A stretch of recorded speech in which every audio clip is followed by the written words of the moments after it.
Setelah bertarung dengan Mo Lihai, Wang Lin berhasil menyelamatkan Shisan. Keberhasilan itu bukan hanya mengguncang para kultivator di sekitar mereka, tetapi juga membuat Mo Lihai sangat terkesan. Dan tanpa ragu, Mo Lihai langsung mengangkat Wang Lin sebagai wakil jenderal.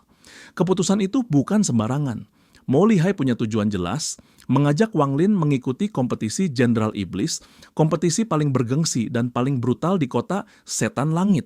Siapa yang menang punya kesempatan menjadi wakil panglima tertinggi di bawah Kaisar Iblis. Dari sini petualangan besar Wang Lin memasuki babak baru. Kembali lagi di channel Bang Dongdong dan mari kita bahas spoiler Renegade Immortal 116. Setelah perjalanan panjang, Wang Lin kembali ke suku pemurnian jiwa dengan membawa Shisan. Kedatangannya disambut penuh rasa hormat dan kegembiraan, terutama oleh para murid yang melihat Wang Lin sebagai penyelamat dan harapan baru suku. Namun Wang Lin bukan orang yang suka menunda. Tanpa berlama-lama menikmati sambutan, ia segera membawa Shisan ke ruang khusus dan menggunakan mantra untuk membangunkannya. Ketika Shisan membuka mata, ia sangat terkejut namun juga terharu. Sebagai bentuk kepercayaan luar biasa, Wang Lin memberikan teknik 9 kultivasi Titan, salah satu teknik terkuat yang bisa membuat Shisan memiliki kekuatan luar biasa di masa depan. Dengan mata berkaca-kaca, Shisan bersujud dan berterima kasih kepada gurunya. Tapi, seperti yang sudah sering terjadi, ketika satu murid bangkit, murid lain justru terperosok ke dalam kegelapan. Di medan perang kuno, Hu Pao sedang memurnikan jiwa, ditemani seorang pria tua misterius. Pria tua ini bukan orang biasa. Dialah sosok yang dulu menyelamatkan Hu Pao saat berada di penjara gelap tanah roh iblis. Alasannya sederhana namun berbahaya. Pria tua itu tertarik pada bakat pemurnian jiwa Hu Pao dan ingin memanfaatkannya. Saat Hu Pao mendengar kabar bahwa Wang Lin telah menyelamatkan Shisan, hatinya dipenuhi rasa iri, dendam, dan kebencian yang membara. Ia merasa selalu berada di bawah bayang-bayang Wang Lin. Ia merasa Wang Lin merebut semua perhatian. Dan akhirnya, iri itu berkembang menjadi pikiran jahat Hu Pao, membuat rencana mengerikan. Ia akan membunuh Wang Lin dan menghancurkan seluruh suku pemurnian jiwa.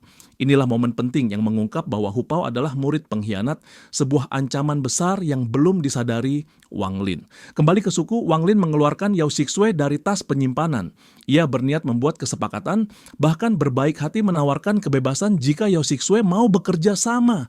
Namun gadis cantik itu justru membalas dengan ancaman. Ia mengatakan akan melaporkan semua tindakan Wang Lin kepada ayahnya, membuat keadaan semakin rumit. Melihat sikap keras kepala itu, Wang Lin akhirnya memperkuat segel iblis merah pada tubuh Yao Xixue, membuat pikirannya kacau dan tidak lagi bisa memprovokasi atau melarikan diri. Yao Xixue yang cantik pun dimasukkan kembali ke kantong jiwa penyimpanan. Perjalanan menuju kota setan langit, sebelum pergi, Wang Lin menyerahkan mantra tahap 2 pemurnian jiwa kepada Ouyang Hua agar suku terus berkembang. Setelah itu ia mengambil kembali bendera 1 miliar jiwa, bendera yang sangat berbahaya, namun sangat berguna. Mo Lihai dan para komandan sudah menunggu. Dengan menggunakan array transfer 3 kali berturut-turut, mereka akhirnya tiba di tujuan. Kota Setan Langit, pusat kekuatan tanah iblis, dan lokasi diselenggarakannya kompetisi Jenderal Iblis kota ini dipenuhi energi iblis yang sangat pekat. Siapapun yang masuk tanpa perlindungan mudah terluka, dan itu terjadi pada Wang Lin. Pertemuan mengejutkan dengan Chen Tao dalam perjalanan memasuki kota. Mereka bertemu seorang jenderal iblis bernama Shi Xiao. Namun yang mengejutkan adalah wakil jenderalnya, Chen Tao, kakak senior Wang Lin, namun kondisi Wang Lin memburuk.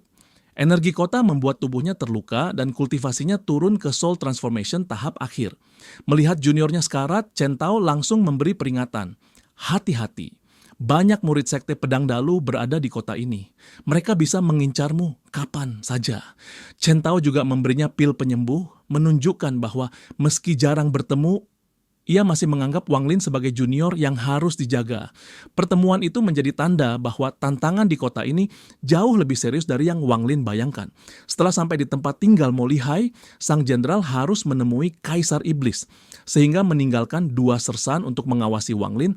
Meski diawasi, Wang Lin tidak menyia-nyiakan waktu. Ia segera duduk bersila dan mulai mempelajari seni pembantaian surgawi, teknik iblis yang sangat kuat dan mematikan.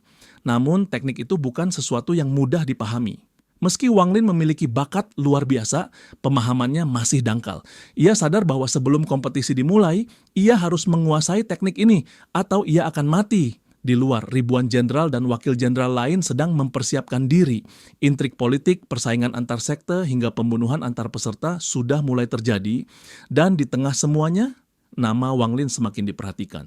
Dengan Hu Pao yang mengkhianat, Yao Shixue yang masih menjadi ancaman terselubung, tekanan dari murid sekte pedang Dalo, serta kompetisi yang akan segera dimulai, Wang Lin memasuki fase paling berbahaya dalam hidupnya. Kompetisi Jenderal Iblis bukan hanya pertempuran kekuatan, tetapi juga perang kecerdikan, strategi, dan kelangsungan hidup. Perjalanan menuju puncak kekuatan baru saja dimulai, dan pertarungan yang akan menentukan segalanya semakin dekat. Sampai di sini selesai.